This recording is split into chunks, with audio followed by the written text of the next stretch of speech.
ভিন রাজ্য থেকে বক্সার জঙ্গলে নিয়ে আসা হবে বাঘ, তাই বক্সার কোর এরিয়া থেকে অন্যত্র সরিয়ে দেওয়া হবে গাঙ্গুটিয়া ও ভুটিয়া নামে দুই বনবস্তি বাসিন্দাদের। স্থানান্তরের জন্য প্রত্যেক পরিবারকে রাজ্য সরকারের তরফ থেকে 15 লক্ষ টাকা করে দেওয়া হবে।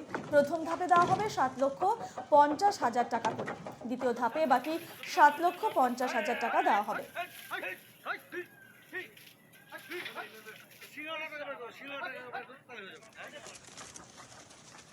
বক্সারের কোরিয়া থেকে সাধারণ নির্দেশ বস্তিবাসীদের বাঘ আনা হবে এবং দুটি গ্রামের বাসিন্দাদের সেখানে সরিয়ে নেওয়া হবে। ভিন রাজ্য থেকে বক্সার জঙ্গলে নিয়ে আসা হবে বাঘ, তাই বক্সার কোর এরিয়া থেকে অন্যত্র সরিয়ে দেওয়া হবে গাঙ্গুটিয়া এবং ভুটিয়া নামে দুই বনবস্তি বাসিন্দাদের।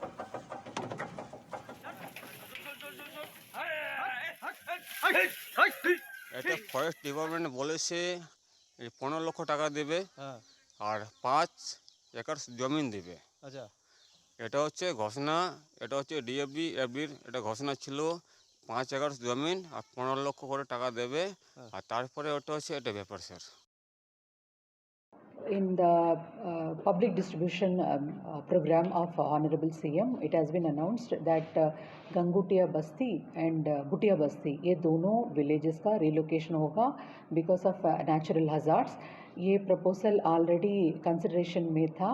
Now, as announced by Honorable CM, we have discussed on the various aspects of the relocation of the villages. Gangutia में 151 families are there. Whereas 191 families are there. In Bhutia Basti में 51 families are there.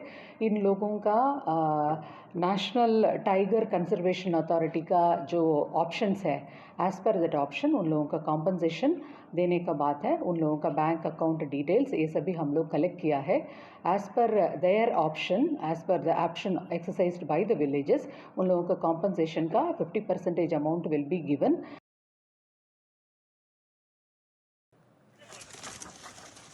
এই সম্পর্কে আরো বিস্তারিত জানবো। Phone লাইনে রয়েছেন আমাদের প্রতিনিধি সুদীপ ব্যানার্জি। সুদীপ, আমরা যেমনটাই জানতে পারছি যে বক্সার জঙ্গলে বাঘ নিয়ে আসা হবে এবং তার জন্য দুটি বনবস্তি বাসিন্দাদের, গাঙ্গুটি এবং ভুটিয়া নামে দুটি বনবস্তি বাসিন্দাদের সেখান থেকে সরিয়ে নেওয়া হবে।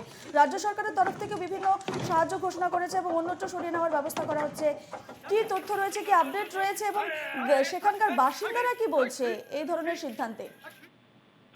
দেখো রূপা, দীর্ঘ বেশ কিছু কয়েক বছর ধরে কিন্তু এই পরিকল্পনা বন দপ্তর নিয়েছে।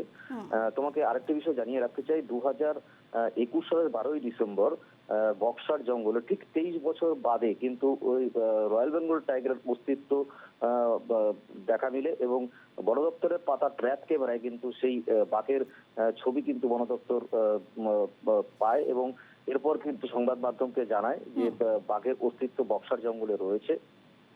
এরপর তড়িঘড়ি কিন্তু বন দপ্তর কিন্তু বিষয়টি নিয়ে নজরে নিয়ে আসে রাজ্য সরকারের এবং বিভিন্ন উদ্যোগ কিন্তু বন দপ্তরের পক্ষ থেকে করা হয়। যেমন তোমার বক্সার জঙ্গলে বাঘেদের খাদ্যের সংস্থান, যেমন হরিণ থেকে শুরু করে বিভিন্ন ধরনের ঘাস কিন্তু তারা লাগায় এবং এরপর কিন্তু যে বনবস্তিবাসী রয়েছে বক্সার জঙ্গলের ভেতর, গাঙ্গুটিয়া এবং ভুটিয়া দুই বস্তির তাদের এবং অন্যত্র সরিয়ে নেওয়ার কিন্তু পরিকল্পনা গ্রহণ করে। ঠিক তার 2 বছর বাদেই কিন্তু যখন মুখ্যমন্ত্রী মমতা বন্দ্যোপাধ্যায় আলিপুরদুয়ারে আসেন এবং তার নজরে বিষয়টি আসে এবং তিনি কিন্তু জেলা শাসককে নির্দেশ দেন এবং তড়িঘড়ি কিন্তু জেলা শাসক এবং বন দপ্তর কিন্তু এই বিষয়টি নিয়ে কিন্তু বৈঠক সারে এবং বৈঠকে কিন্তু ইতিমধ্যেই কিন্তু বনবস্তিবাসীদের জন্য অন্যত্র সরিয়ে নিয়ে যাওয়ার জন্য একেবারে শুধু কবে নাগাদ বনবস্তিদের সরিয়ে নেওয়ার প্রক্রিয়া শুরু হবে কিছু জানতে পারছো?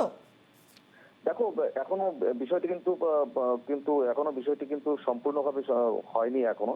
যেটা জেলা শাসকের তরফ থেকে জানানো হয়েছে যে তাদের নাম এবং ব্যাংক অ্যাকাউন্ট কালেক্ট করা হয়েছে ইতিমধ্যেই এবং তাদের মাথা পিছু কিন্তু 15 লক্ষ টাকা দেওয়া হবে এবং সেই মাথা পিছু 15 লক্ষ টাকার প্রথম ভাগে দেওয়া হবে 7.5 লক্ষ টাকা এবং দ্বিতীয় ভাগে দেওয়া হবে 7.5 লক্ষ টাকা। 7.5 লক্ষ টাকা প্রথম ধাপে দিলেই তারা কিন্তু এই মুহূর্তে কিন্তু তারা যাবেন না এবং পুরো টাকা পাওয়ার পরেই কিন্তু তারা অন্যত্র যাবেন বলে জানিয়েছেন জেলা শাসক। বেশ, ধন্যবাদ তোমাকে সুদীপ।